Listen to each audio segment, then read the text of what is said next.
వినేష్ పొగ్గెట్ దెబ్బతిన్నది. ఇప్పుడు ప్రస్తుతం ఆమెకి సంబంధించి ఏదైతే అప్పీల్ చేసుకుందో ఆ ట్రిబ్యునల్ తీర్పిచ్చింది. ఆర్బిట్రేషన్ సంబంధించినటువంటిది అంతర్జాతీయ స్థాయిలో పోటీపడే క్రీడాకారుల నిబంధనలు పూర్తిగా తెలుసుకోవాలని court of arbitration for sports సూచించింది. ప్యారిస్ ఒలింపిక్స్లో 100 గ్రాములు అధిక బరువు ఉందనే కారణంగా భారత స్టార్ రెజ్లర్ వినేష్ పొగెట్ మీద అనర్హత వేటు వేస్తే కేవలం 100 గ్రాములే కదా దీన్ని మినహాయించండి అని భారత అథ్లెట్ సిఏఎస్ని ఆశ్రయించింది.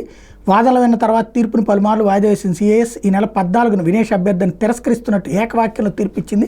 ఇప్పుడు తాజాగా దీని మీద వివరణ ఇచ్చింది. క్రీడాకారులకు నిబంధనల మీద పూర్తి అవగాహన ఉండాలి. బరిలోకి దిగే బరువు కేటగిరీ కంటే ఎక్కువ ఉంటే అనుమతించరు. అది అందరికీ వర్తిస్తుంది. ఇందులో ఎలాంటి మినహాయింపులు ఉండవు. నిర్ణీత బరువు కంటే 1 గ్రాము ఎక్కువ ఉన్నా కూడా అనర్హత వేటు ఎదుర్కోవాల్సిందే. అందుకే పోటీ పడే కేటగిరీ కంటే కాస్త తక్కువే ఉండాలి తప్ప ఎక్కువ ఉండకూడదు. దరఖాస్తు చేసుకున్న అథ్లెట్ వినేష్ పొగెట్ ఉద్దేశించి తాను అధిక బరువు ఉన్నానని స్పష్టంగా పేర్కొంది. ఇందులో ఎలాంటి వివాదం లేదు. దానికి సంబంధించిన సాక్ష్యాధారాలు కూడా పొందుపరిచింది. దరఖాస్తుదారు అనుభవం ఉన్న రెజ్లర్ గతంలో ఇలాంటి నిబంధనల నడుమ పోటీ పడింది. రూల్స్ అర్థం చేసుకోలేకపోయినందునే సమస్య తలెత్తదు. అయితే ఆమె అభ్యర్థన ఏంటంటే 100 గ్రాముల బరువు ఎక్కువ కాదని, ఋతుస్రావానికి ముందు దశలో అధికంగా నీరు తాగడం వల్ల ఇలా జరిగిందని, తగిన సమయం లేనందువల్ల బరువు తగ్గించలేకపోయానని మినహాయింపు ఇవ్వాలని కోరింది అని సిఏఎస్ సోమవారం వివరణ ఇచ్చింది.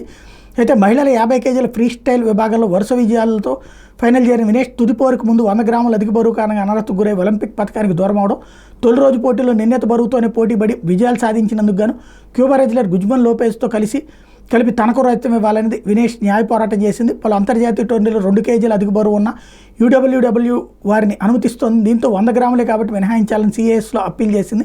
దీనికి భారత ఒలింపిక్ కమిటీ మద్దతు ఇచ్చి నిష్ణాతులైన న్యాయ నిపుణులు నియమించింది. అయినా నిబంధనలు అందరికీ ఒక్కటే అని స్పష్టం చేసిన సిఏఎస్ వినేష్ అప్పీల్ని కొట్టేసింది. దీంతో దిగ్గజ రెజ్లర్ సుజుకీపై విజయంతో సంచలనం సృష్టించడంతో పాటు ఒలింపిక్స్ ఫైనల్కి చేరిన తొలి మహిళా రెజ్లర్గా రికార్డులోకి ఎక్కిన వినేష్కి నిరాశ ఎదురైంది.